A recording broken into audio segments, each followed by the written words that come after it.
Hello listeners and hello watchers. Welcome to another episode of the SDR DiscoCall podcast. And today's episode is something I've been waiting for a long while, but I've been really pumped and excited about this episode just based on who we have as a guest, the way this guest got onto the show, and also this guest's story. So ladies and gentlemen, I would love to introduce you to Jan Mondorf. Jan, how are you doing? I'm good, man. I'm equally excited. It's amazing to be here. I listened to a couple of episodes this morning in my bathroom while brushing my teeth, so I'm ready and I'm very thankful to be here. Love it. Absolutely love it, dude. And Jan, for the listeners out there, could you and for the watchers as well on our YouTube channel, could you please tell us who are you currently, where do you work and what do you do and where are you in the world? Yeah, thanks for this question. So I consider myself pretty normal. I'm 24 years old. I work for Albacross. We help to enable marketeers and salespeople to do the right things and get acknowledgement for the right things by providing them with intent data. On the side, I spend some time in Bordeaux in France. I dream to have my own vineyard when I'm old. And have a good life there. So I'm a big family guy. I like cooking and just being with friends, talking about non-sales stuff on the weekends. Love it. Thank you so much for the introduction, Jan. And for the watchers on our YouTube channel for the SDR DiscoCall, and I'll perhaps call it Vidcast, I just wanted to share my screen to kind of show a little bit of context as to how did Jan get on this show. So obviously I posted on LinkedIn an advert for anybody that would want to be a guest. And then our podcast team forwarded me an email which came from Jan, but it was actually Jan had sent a video of why he thinks he should be on this show. Now, I'm not going to play the full video because of the audio we're recording right now, but this really caught my eye for the fact of you had the HappySelling on your whiteboard, and also you were kind of saying that you've been a fan of the show, you've been listening in, and then that you'd be able to light up the show, and you pulled out a lighter and you sparked it. And I remember speaking to Laura from our podcast team and just saying yeah, I want to get this guy on. So I just wanted to say Jan for being the first SDR sales development rep to kind of prospect and use Vidyard to book a meeting with me and get on the show. I just want to say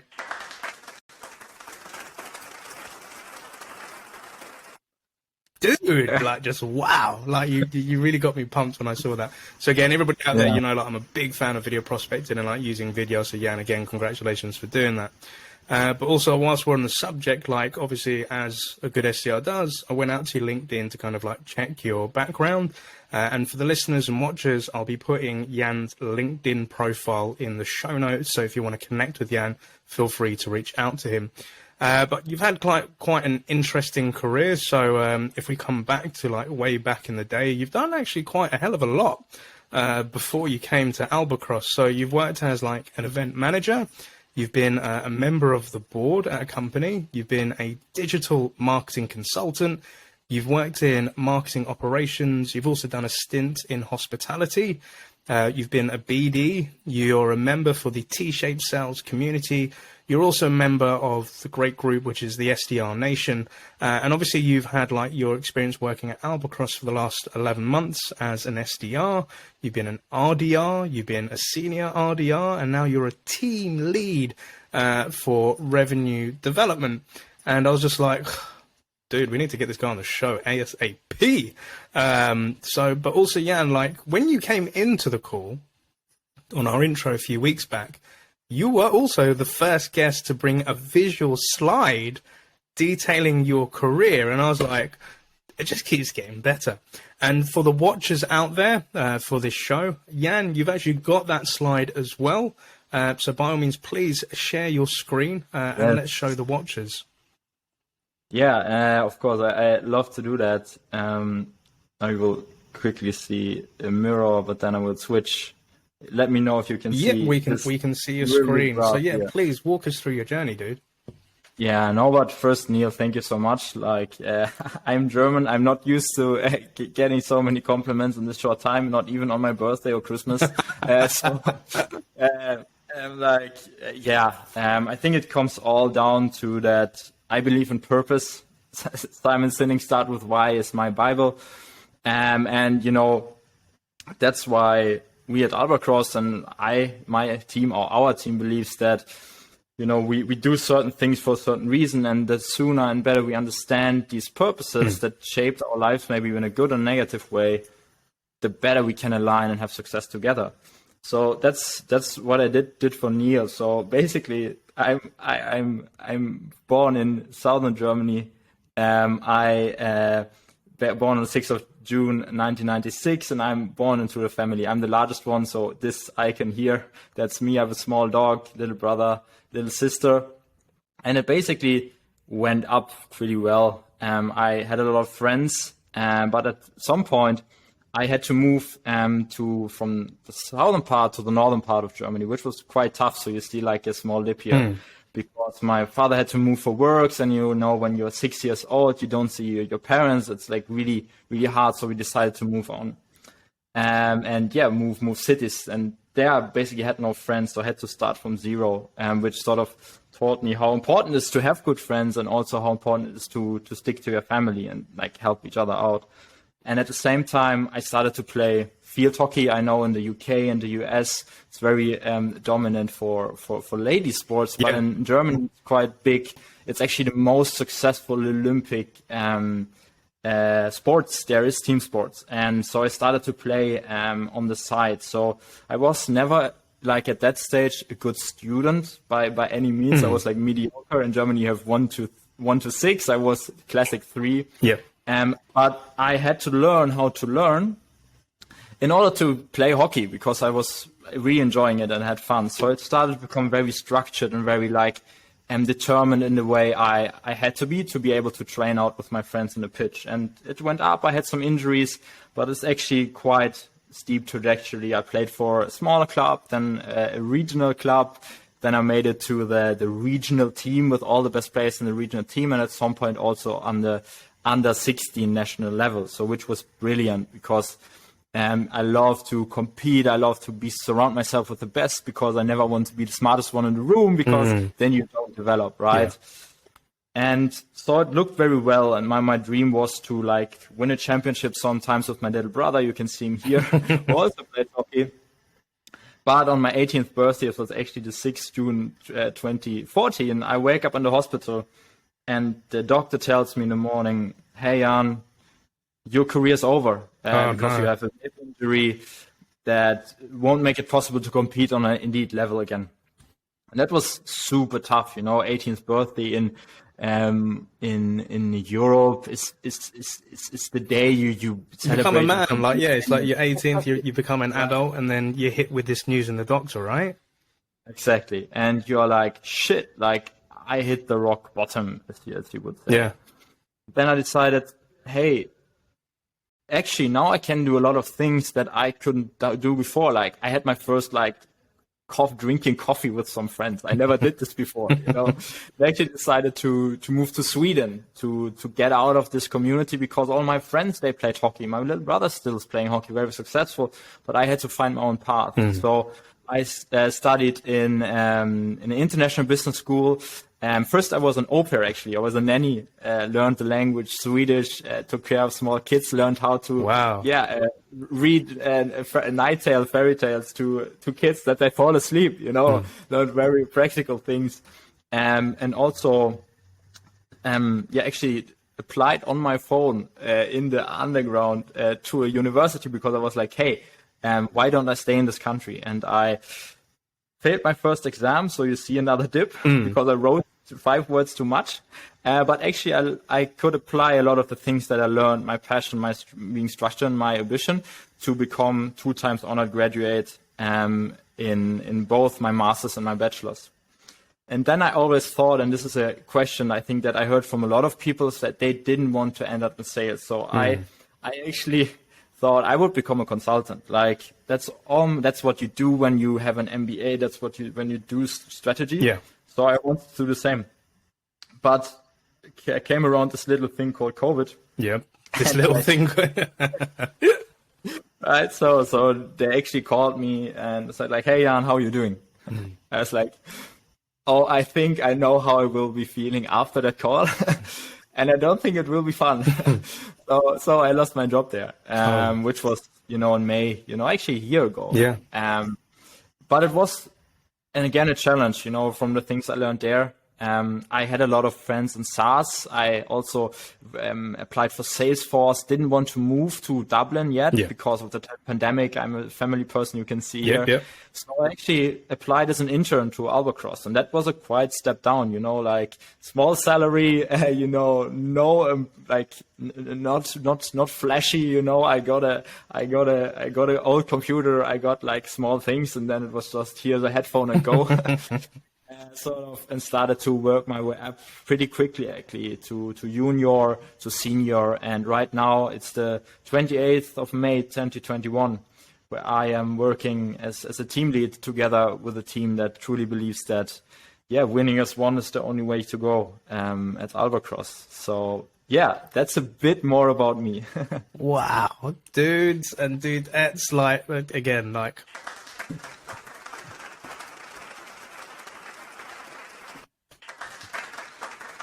And the reason why that I'm giving those claps is, again, Jan, like, you really stood out to me. Like, your journey is really impressive. So, like, the reason for those claps, is, like, firstly, visualizing your story, like, going through all those adversities and, like, going through dips as well. And obviously presenting your story. And it's something, like you said, that you do at your company. This is, like, why you believe, like, sharing this journey, like, going for that win.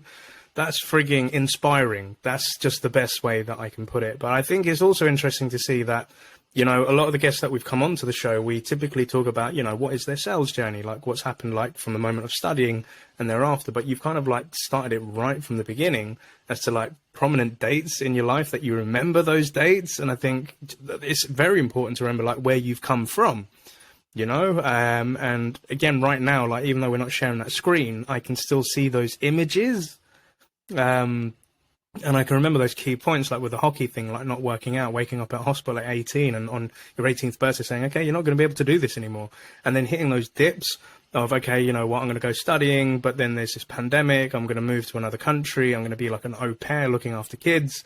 And then obviously like, okay, I'm not going to go for Salesforce, like you said, because of the pandemic, but then you're going to go to a different startup where, to your point of view and mind, it was a bit of a dip because it wasn't that, exclusive big cloud company that perhaps maybe some of your friends are working at, but you get given this old laptop, but you've had a trajectory which is like popped off in the 11 months, like in a year, you've done a lot, and like you're helping now lead a team. Like, wow. Yeah. But sorry, go ahead. Yeah, no, like I think that's the major thing, and we do this in the entire team. And I got it, actually funny. I got it from applying at the management consultancy. That was an exercise there. I learned there. So I just put it in the team because we all run after certain things. We all run after quotas. We all run after the budget. We run after new recruiters. We run after the new deals. But if you're able to zoom out and sort of get perspective, and I think at the end we'll probably speak about that, you're able to take pauses and actually appreciate the moment a lot, which some people have difficulties with. Yeah. And at the end, it's not about the thing that's maybe inspiring to people, is that this Jan dude has this lifeline. This inspiring thing is that everyone has this lifeline. No one has a straight line here. And if everybody would just go back and breathe and have this perspective, and I think we would make a lot of different decisions. And that's maybe the thing that inspires people, because it's not about me. It's everyone has this lifeline. I speak to all of them. They all go tuk up and down. But if you're able to think about that, then it gives a different power and thankfulness. Dude, like I've I don't know for the watchers, but I've just got like my hairs are raising up on my arm just hearing that. And I agree with you, like the whole zooming out aspect. I can remember like throughout my sales career, I was going through a lot of personal stuff in the background. And I do have a slide where I have a straight line trajectory to show like all the cool things and companies I've done. And it was this week where I was thinking, you know, I need to edit that. And it was based off like seeing your slide with the dips and the peaks and the troughs. Because, yeah, stuff can happen in life in parallel to our professional life. But that's what makes us an all-rounded individual. And throughout my sales career, like I was taught by my mentor of the whole aspect of zooming out and looking at the bigger picture. And it's something I've spoken about on one of the episodes recently. But sometimes we can get so zoomed in on our current situation of, you know, things aren't working, or, do you know, this is really a tough spot that I'm going through right now, and I'm really worried about what the future is going to be. But having the ability to like zoom out and think, well, actually, do you know what? I've still got a job. I'm still able to wake up in the morning. I'm still able to connect with people, collaborate with people. I'm still being able to go out with my friends and, you know, have those first time coffees, and still be part of my family and not just be all work, work, work. By zooming out, you can actually see, well, you can see how far you've come. And I think your slide is testament to that, that, do you know what? Yeah, shit may be tough and things may not always work out, but there is always, things will pass, you know? And I was saying this to a friend yesterday on social media, like they lost a family member, and I noted on social media they'd gone a bit quiet, and I just reached out and saying, are you okay, mate? And they replied saying, no, do you know what? I'm just going through a bit of a tough time. And I just said, look, I can't imagine what you're going through, and I probably can't help. But if you want to have a chat, or just give me a ring, and I just gave my phone number and said, just call me 24 hours a day whenever you want. And they just said, thank you, that's really lifted my day. And then later on, I actually saw that, you know, they posted up a picture of that person that passed away. And I was like, dang, man, like that must be tough. But I also went back to that person and just say, remember, tough times are temporary. Things only last for a couple of moments, could be a couple of weeks, could be a month, could be a year, whatever it is, but eventually will pass. And that's equally with the happy times. And it's kind of like life is that roller coaster. Just again, testament to your slides. It's an up and down with peaks and troughs. So it's really good and refreshing to see that you take that perspective. And yeah, I need to update my slide, Jan, because after seeing that, I was like, you know what? I need to put some other things in there as well. Yeah, no, and like that's the thing, and like my company gets probably retired out of me telling that, but because they hear it every day. But that is what makes an interesting story. It has the old Greek story, right? It has peaks and lows, and lows and peaks, right? This is how you create pathos, you know. And if you can create this with your story, better, man. 100%. And I think, you know, keep telling that story. Like the whole point of this show, before we went into this recording session today, I met a lovely lady called Charlotte. And we were like having the intro, like to see if she wanted to be a guest on this podcast. And she said, I asked her the penultimate question, like, would you like to be a guest on this show? And she said, yes. But I think she said, what's really cool with this podcast is you're more about the person as the SDR and kind of where they come from in their life journey into this role versus just talking about prospecting, talking about, you know, what they do in the SaaS company. And I said, yeah, we have a balance of both, but people buy from people. People are interested in people's stories, and it's stories that sell in sales. You know, it's not just about the products, benefits, and features. It's like, what's the story behind that? And like thinking back in my head with a lot of SaaS companies that I've joined, I'm always asking for that meeting with the C-level person or the founder to say, what's your story? Like, how did this come about to this great SaaS company that you've built? And that's what I'm more interested in. And I think that's why we've had really good successes with this show, because we're just focusing on the people versus, you know, just the processes and stuff they're doing. So again, great to meet an advocate of that. And please don't stop sharing your story. That's why we've got you on here today to share your story, dude. So yeah, it's a match made. Oh, I would give claps back now, but I don't find the button. Thank you. But like, obviously, like coming into this role at Albacross, and like I said before we started recording, you're somebody who's in my feed on LinkedIn quite prominent and prevalent. Like there's a lot of posts and there's a lot of advice and stuff coming out from yourself. And you're saying like on the show, like before you posted stuff, like it's just stuff that you're doing. So like, what kind of things have you been learning in the world of sales development whilst being at Albacross? What key things have like come across your radar in the last 11 months? So much.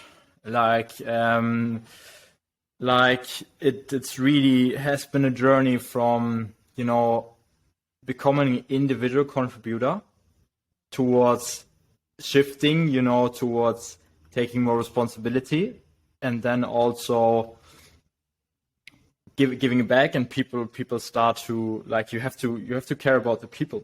Like you sort of detach yourself more and more from yourself.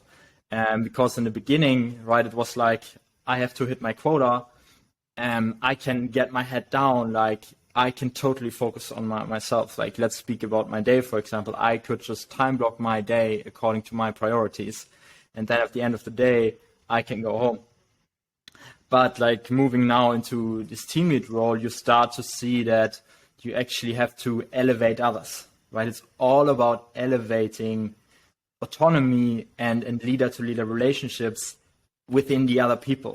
And that takes a lot of time because I'm still an individual contributor. I'm still in the ditches and have to hit my quota. But I also have to elevate the others daily. And that is sort of the major thing that I'm, struggling with day in, day out. My calendar looks, it's color coded and all that, but in real life things happen. So that's a big learning. And then there are so many more on how to find the right fit in people, like how to recruit, what really matters, how to go through rejection.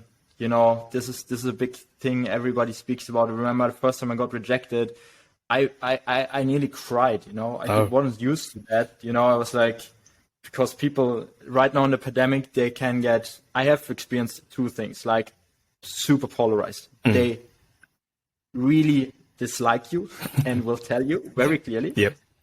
Or they will say, I love you, I want to hire you. But sometimes, you appreciate just being someone, let's take a meeting or let's don't take a meeting. But this hasn't happened to me. So, it's really a roller coaster. And I like to explain it a little bit. You are like a climber. I'm trying to getting more into climbing. You want to climb up a wall, but actually you're falling down and you're holding your hands and you want to find creaks and cracks in the floor to grip and into, you're trying to climb up, but you're actually falling. And this is how it sometimes feels. But then you have to remember, hey, I'm still falling. That's great. I will, get up at one point. I just need to, keep on fighting, and then things will turn out.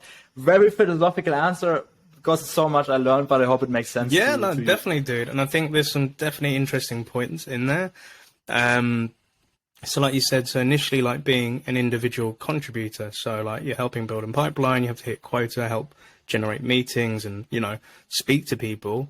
And then like taking that transition into a team lead position. So this is something that I'm currently seeing right now. So I've recently taken on a new SDR manager position. I'm currently like looking at my team and stuff like that. And I can see with some of the SDRs that they've been in this position for quite a while since before me coming into this role. And I'm always asking that, that question as to like, all right, you've been in this business for a bit, like what kind of departments like tick your box and where do you see yourself going? So for some people, it might be customer success. Some people, it might be the closers and account executives. Some people actually really like content and copy, so they can actually see a life in marketing. And I said, okay, cool. That sounds fine. And I always ask them, okay, what is that path to like getting there? And initially they're like, I don't know. That's kind of like why I'm looking at you, Neil. And I'm like, okay, cool. That's fine. And sometimes I do make the suggestion of maybe taking on a team lead position. And the reason why you see team lead, to your point, is not only are you an individual contributor, but you're there to help motivate your team and help the team win as well and take that initiative. And also, like I've been in that role as well. As before becoming a manager, I was a team lead. So I had my target. I had to help other people hit their target. I had to help motivate them. And it actually, looking back at it, it was actually helping me become a manager. But not only a manager, but qualities that I needed to learn before I went into another team. Because again, I can't just be an individual contributor when I go into that new department. I have to be a team player. So it doesn't just help with management, but it also helps from that team aspect. So my question to you is, for any listeners out there that are thinking, okay, they've been offered that team lead opportunity, what would you say to them, Jan?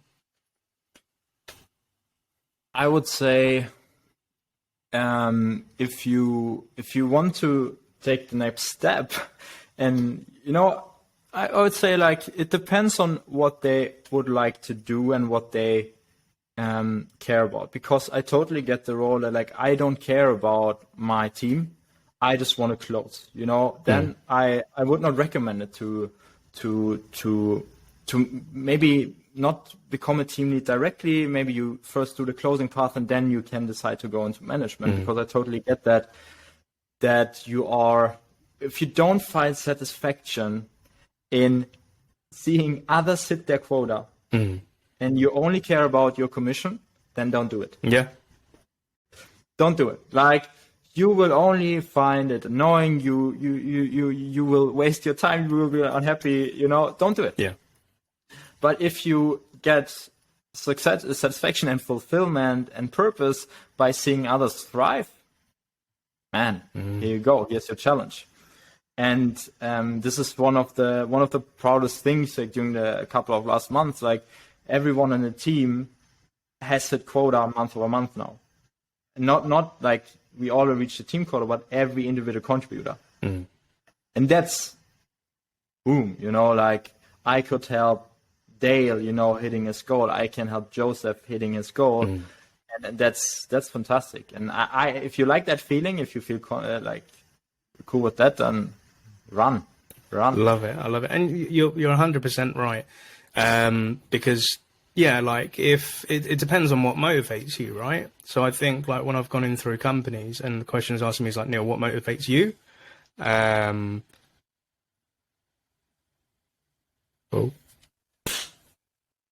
can you hear me?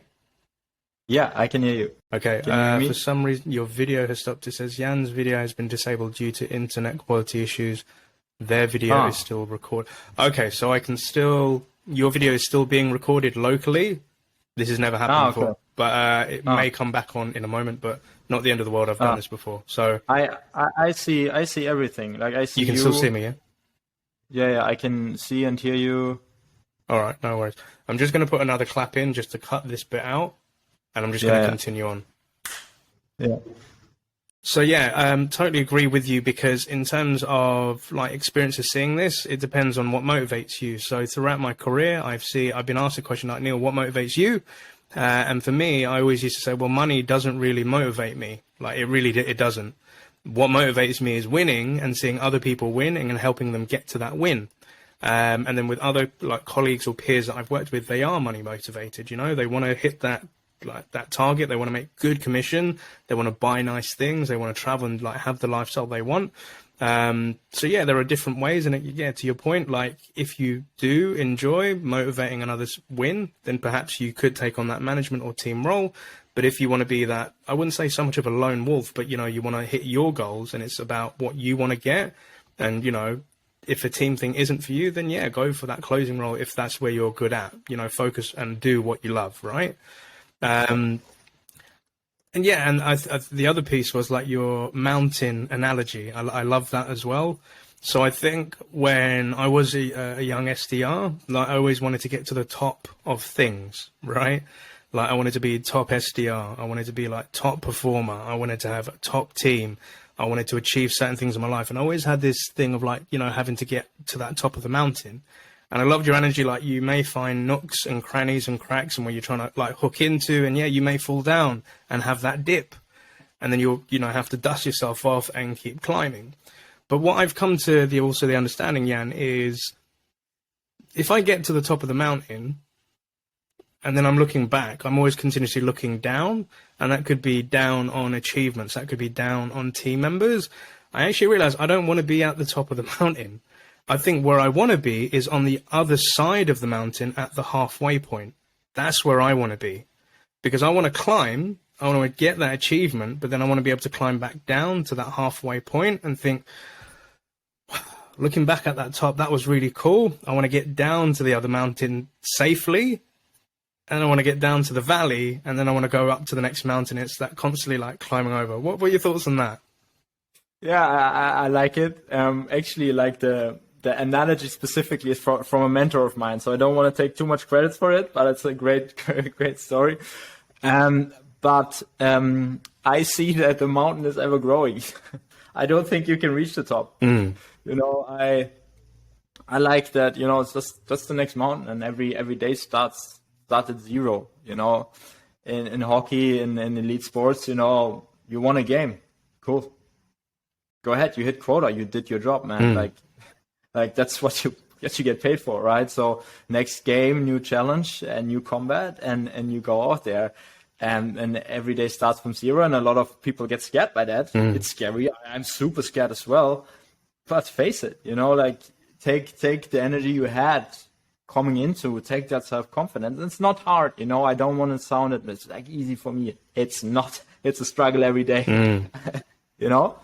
But take that energy and then go, you know, like you can do it.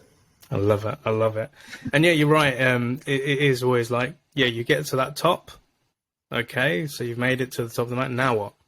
You're going to have to climb back down, and then you're going to have to go face another mountain. And I really love that analogy of like putting it back to your target and like having to hit zero, because I've seen it a lot as a manager where like SDRs like are pushing towards that quarter, like they're all trying to get the wins in, they're trying to get the deals in, they're trying to hit their targets.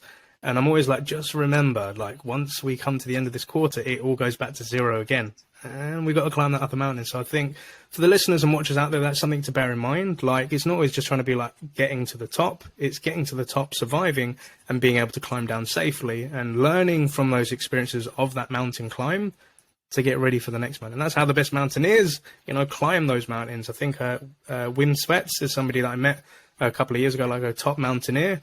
And that's kind of like where I learned that story, where he said, no, I don't really care about getting to the top of like Everest or these places. It's about being able to get down safely so that I'm able to climb the next mountain. So I love that. So also another topic is like, you're somebody that I see posts like content on LinkedIn, and like you're sharing your thoughts and your ideas.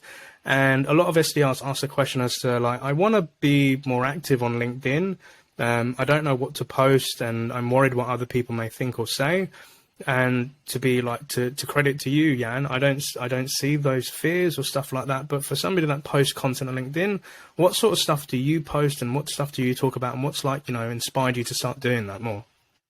Yeah.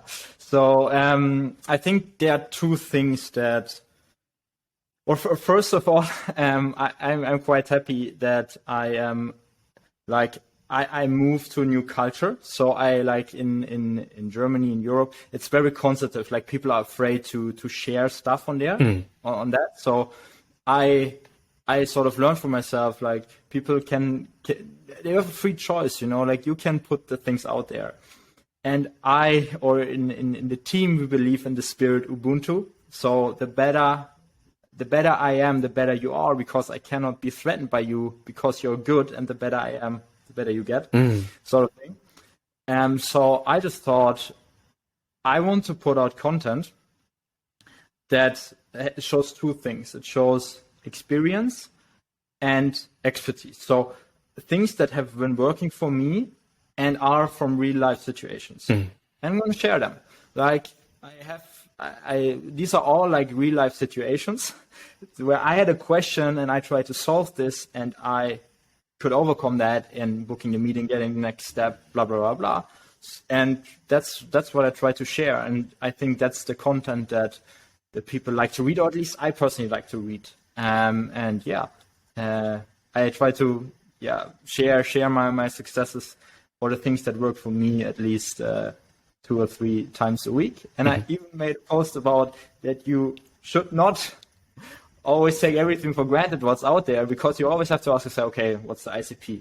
When was the time implemented? Would that work for me? So this critical thinking I got from my university, like degrees, like you get something, you have to challenge it. Doesn't make sense to you, and make your own opinion. And then is the key where most people have difficulties, apply it. Yeah. You have to be able to apply it, and then you get out there. Long story short, real life conversations shared with success in a way, and then take it from there. 100%, dude. And I think it's like, I love that whole thing of taking real life situations and then posting it publicly on LinkedIn. I think a lot of the people want to like impress and like have this social media presence as to, you know, like I'm top dog and I'm doing this XYZ. To be totally brash, couldn't give a shit about that sort of stuff, because again, it's kind of like I know we keep coming to these mountain analogies, but to think of like an iceberg, right? We can always see the top 10% of that iceberg and we can see it at the surface level, but we can't see the shit that's underneath the water, and the iceberg could go miles down in. So I think when I used to share content on LinkedIn, I just used to share like, hey, I found this new cool feature, or hey, I've been struggling to do this. This is something I've tried and this has kind of been the outcome from it, but it took a hell of a lot of time to get there. And I'm interested to know like what other people are doing, or what are your thoughts on this, and can anybody else help on that? And I just kept doing that regularly. And I think there's that imposter syndrome that kicks in, like, is this shit, you know, useful to people? Or are people going to look at me like, is he really a sales trainer? Is he really a salesman? And I'm like, you know what? I'm just being honest. You know, like, this is real life stuff. And something else that I saw on LinkedIn, which kind of got my goat, we keep coming back to mountains, mountain goat, I don't know, got my goat a little bit, is somebody like a lot of perhaps more senior people on LinkedIn are just like, hey, like LinkedIn's becoming a bit like Facebook, and people are sharing all this personal stuff and stuff that's going through their life. Like, is LinkedIn becoming like another Facebook? And I looked and I was thinking about this last night when I was having dinner, and I was like, it is. And I said, the reason for that is during the pandemic, well, prior to the pandemic, a lot of people would be business profesh on LinkedIn, and there's nothing wrong with that, you know. But we were put into this situation where we were spending most of our waking life at home, not in an office. And people were just looking to connect to other people and thinking, are we in the same situation? So how did I go to my fake commute this morning? How am I connecting with people that are working from home and, you know, not accepting certain calls? Or, you know, I don't know how to prospect now because we're in the pandemic, and how we're going to connect in.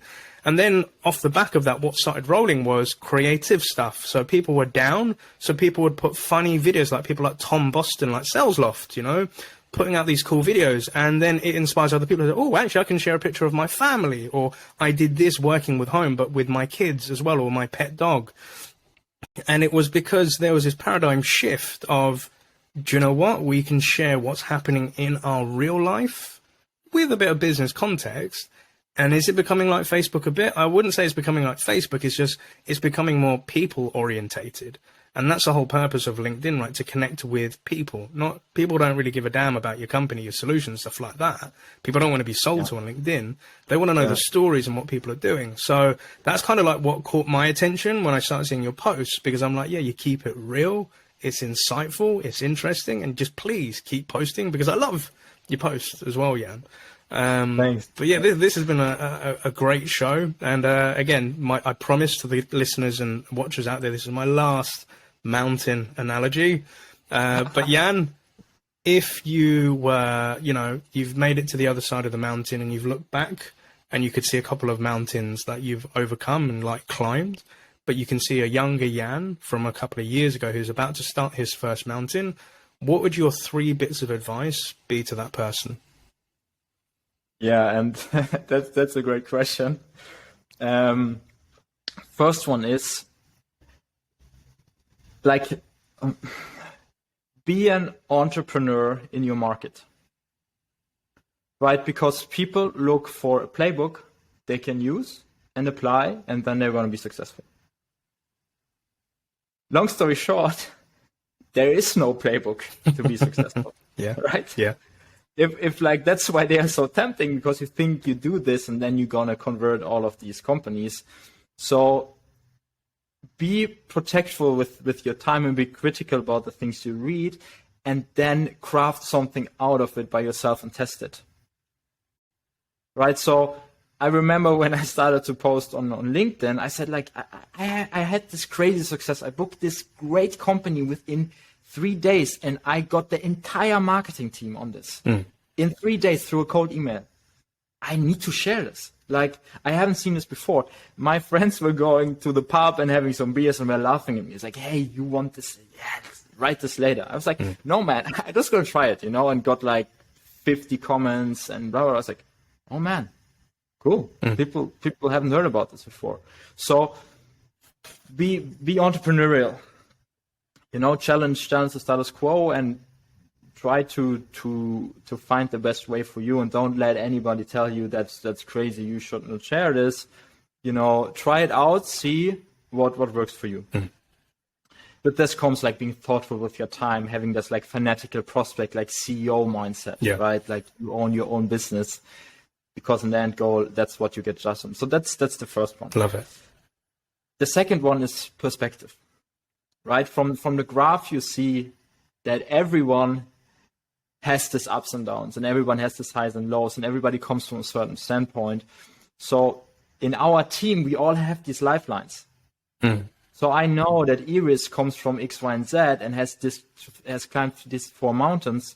So I can remind her to zoom out. It's like, hey, listen, isn't it nice that I know that you are maybe behind your target? I know you're stressed. I know you did a mistake, but hey, I can remind them of their perspective. And I can remind myself of the perspective. So this is like key to me. Like I remind myself, everyone, like I speak to friends, they don't have a job. They are struggling. They are almost like, hey man, I have this stress. I have this high quota to hit, but they believe in me. Like, I have work, So I do this every day, every morning. I have 2 songs that I listen to, and then you go on today and you're actually thankful for the opportunities and the pressure you get. Which is my second advice. And my last advice is, I truly believe that all the problems we are facing have been solved before.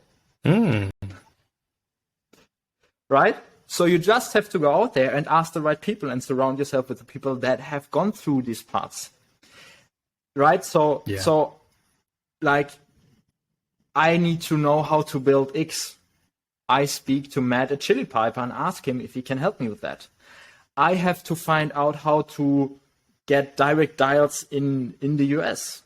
I speak to someone who has done that. I make myself vulnerable and surround myself with people that have done that before and share myself like, listen, you need to, like, I'm obsessed by your content. I make it about you. And I believe that you solved this problem before. Would it be a terrible idea that you show me your way?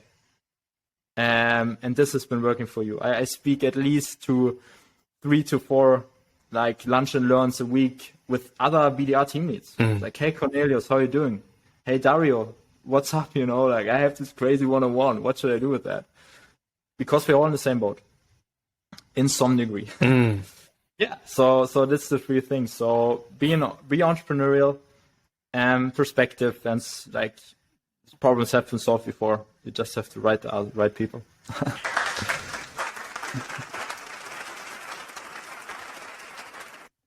My man, I love those golden nuggets, dude. That's you know what, that last one really stuck with me. Like, the problems that we have now have already been solved. I've never heard that, and that's super freaking cool. You're right. Yeah, like if I'm struggling, to find a way to create cadences, or if I've got problematic members within my team, or I'm finding it difficult to motivate the team, there are definitely people that I know or LinkedIn in my network that have done this. And you're right, I go to them, I WhatsApp them, I like arrange Zooms with them and say, hey, my best friend Rob the Sheldon, who's like another SDR manager, like we did like an SDR team together last year, and we were constantly calling each other outside of work hours, like sometimes bitching, sometimes venting, moaning, and then we've gone off our separate ways. And he was an SDR manager like before I took on this role where I am now. And he was calling me. He said, Neil, I'm trying to do this for the team. Neil, what would you recommend? And I was like, dude, we did this stuff together at like intro. Like, don't you remember? He's like, no, I can't remember. I'm like, all right, cool. And then now I started this job, and I reached out to Rob the other week and I said, Rob, I've just started an SDR manager. I'm a bit scared about this. I haven't done it for 12 months. Can we catch up? He's like, yeah, man, let's do this. So I love it. Yeah, you're right. Like, the problems that we're trying to solve have already been solved. I love that. I absolutely love that. Yeah. But also, like, it sounds like you've had a lot of inspiration. You've had a lot of chats with good people and stuff like that. So are there any shout outs that you'd like to give out today on the show? Like, that's like a difficult one. But like, first of all, our team, like Iris, Anna Maria, Dale, Joe, and John, like they all hit quota month over month in outbound. Since we started to work together, the team, they deserve it. I have a great I manage on Becker. I have a great company with a fantastic product, and I'm thankful for the things that I have. Every day is precious, so thankful for a lot of things. But these are people top of mind in my professional life. Love it. Thank you so much. So salute to all the team out there. And Jan, you sound like a man that practices gratitude on a daily basis, and I love that quality in you, dude. So thank you for being such a great guest and coming on the show. So I hope to have you back on in the future, and I'm going to be watching you intently and watching your LinkedIn posts. And like if you ever want to hit me up and ask my 2 cents on something, or if I can come to you and ask for advice, I'd love to do that as well. But for the listeners and watchers, thank you so much for joining us today on the SDR DiscoCall podcast.